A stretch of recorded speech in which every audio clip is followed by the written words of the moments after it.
Ginatutukan sang Provincial Special Investigation Team sa kaso sang pagpatay kay punong barangay Richard Zapalo sang Hinutan San Joaquin, Iloilo ang duha ka mga anggulo sa krimen. Una, kaang tanan niya siya posisyon bilang barangay chairman kag ikaduha personal nga kaakig. Sa interview sang Bomb Radio kay Police Lieutenant Colonel Rolando Aranio, ang spokesperson sang Iloilo Police Provincial Office iyagin pahayag nga sa subong may mga person of interest na kag may mga testigo man sila nga ginauyatan. Sano kay Aranio, samtang nagadalaga ng investigasyon, may mga impormasyon sila nga hindi mas sa publiko agod hindi mabutang sa alang-alang ang mga tawo nga involved. Una na nga ginpahayag nga nakabato na ang biktima sang pagpamahog sadtong bisperas pa lang sang bag-ong tuig.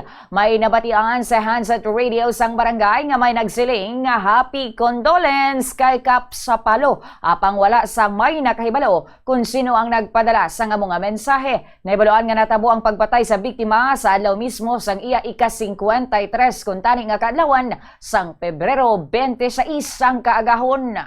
Dayon subong ang aton niya pagkandak sang investigation. Oh, by the way, din-create ang aton nga PSIT immediately after sang insidente dito ang santo sa mando sang aton sini nga provincial director ni Police Colonel Bayani M. Rasalan. Kag sa subong ang aton niya PSIT may ara sini nga ginatutukan sini nga persons of interest, no? Kag ang aton diri nga gina-konsiderar nga mga motibo amo ang angot sa iya sining posisyon o siya trabaho bilang punong barangay kag gina-konsiderar man naton ang personal grudge.